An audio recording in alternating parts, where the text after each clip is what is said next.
Establishment से 5 चीजें छीनी जा चुकी हैं। दोस्तों मैं जुमला फिर दोहरा रहा हूँ, एस्टेब्लिशमेंट से 5 चीजें छीनी जा चुकी हैं। इसको हम आसान अल्फाज में यूँ कह लेते हैं कि एस्टेब्लिशमेंट के कंट्रोल से 5 चीजें एस्टेब्लिशमेंट के कंट्रोल से बाहर हो गई हैं। तो दोस्तों ये जो आज के जो हमारा जो व्लॉग है बहुत इंपॉर्टेंट होने वाला है, बहुत ही खास होने वाला है। वो 5 चीजें कौन सी है, बहुत इंटरेस्टिंग है। इसे दोस्तों ये व्लॉग आप सुनिएगा और मुझे बताइएगा कि आए क्या बातें दुरुस्त है या गलत है। याद रहे दोस्तों, ये जो 5 चीजें जिनका मैं अभी जिक्र करूंगा ये मेरी बातें नहीं है, बल्कि ये बातें हैं और मकबूल जान साहब की।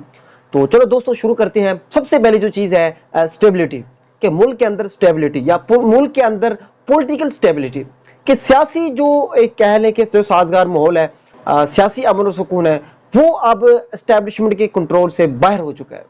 अभी आज़ाद कश्मीर का हाल आपने देख लिया है। इतनी वीडियोस, ऐसी वीडियोस देख के यकीन करें मैं तो हैरान हो गया हूँ। और मतलब जब भी आप वो क्लिक करें, मोबाइल खोलें, सबसे पहले कश्मीर की ऐसी वीडियोस आती है, बंदा कहता है यार ये क्या है, हमारे मुल्क को क्या हो गया।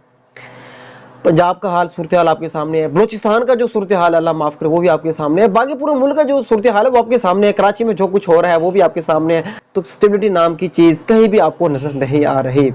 तो ये चीज एस्टेब्लिशमेंट से छीनी जा चुकी है या वो कहने के कंट्रोल खो चुके हैं। दूसरी चीज है मईशत। माशी तौर पे हम जब चाहे इस मुल्क को उठा सकते हैं, माशी तौर पे जब चाहे हम इसको इस मुल्क को स्टेबल कर सकते हैं, पाकिस्तान की मईशत को स्टेबल कर सकते हैं, डॉलर्स ला सकते हैं, ये कुछ फला कुछ भी कर सकते हैं। तो इसमें भी ये भी चीज़ वो एस्टेब्लिशमेंट खो चुकी है, क्योंकि एतमाद ख़त्म हो गया। दुनिया को पता चल गया है कि अब वहाँ की जो अवाम है उन्होंने कुछ और फैसला कर लिया है और एस्टेब्लिशमेंट का शायद कुछ और फैसला है। अभी मोहम्मद बिन सलमान ने वहाँ आना था, पाकिस्तान आना था, लेकिन सुना है, जहाँ तक मैंने सुना है कि वो वहाँ नहीं आ रहे। तो वहाँ के उन्होंने जो हालात देखे हैं, नहीं, उनकी जो टीम ने उसको रिजेक्ट कर दिया। तो कहीं से भी कोई इम्कान ऐसा नहीं है कि एक मईशत को वो उठा सके, क्योंकि जब इत्मीद ही नहीं है, आवाम को इत्मीद ही नहीं है, इन्वेस्टर्स जो पाकिस्तान में इन्वेस्ट ही नहीं कर रहे, लोग किसी को भी यकीन नहीं है, तो कैसे हो सकता है। तो मेरे ख्याल 2 चीज़ें होगी। तीसरी चीज़ दोस्तों है कि जिसको चाहे हम हुकूमत में ला सकते हैं जिसको चाहे, ये बहुत बड़ा पॉइंट है दोस्तों। अच्छा, अब मजे की बात ये होगी, आप देखें हुकूमत में तो वो ले आए हैं जिसको चाहे, लेकिन दोस्तों बात ये हुआ है कि हर बार जो है ना एस्टेब्लिशमेंट लाती थी, किसी भी हुकूमत को लाती थी, किसी भी पार्टी को हुकूमत में लाती थी, वो चोर रास्ते से लाती थी।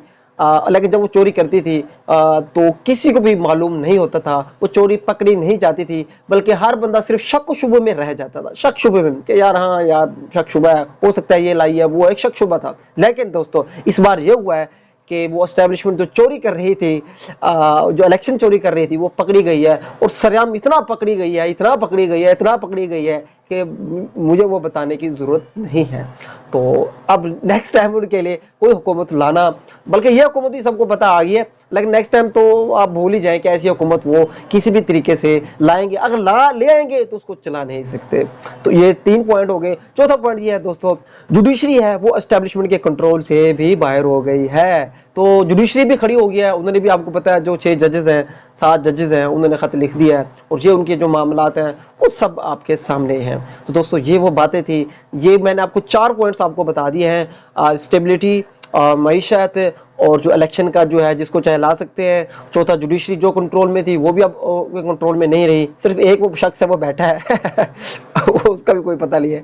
5वीं चीज़ दोस्तों, 4 तो मैंने आपको बता दिया, 5वीं चीज़ दोस्तों आपने बताइएगा। हाँ, कुछ आपका भी हिस्सा होना चाहिए ना। 4 चले मैंने आपको बता दिया, मैंने नहीं बताई, बल्कि उर्य मकबूल जान साहब ने बताई है। 5वीं चले आप बता दीजिएगा, ठीक है दोस्तों। कमेंट सेक्शन में जरूर बताइएगा, अपनी राय दीजिएगा। बहुत बहुत शुक्रिया, अल्लाह हाफिज़।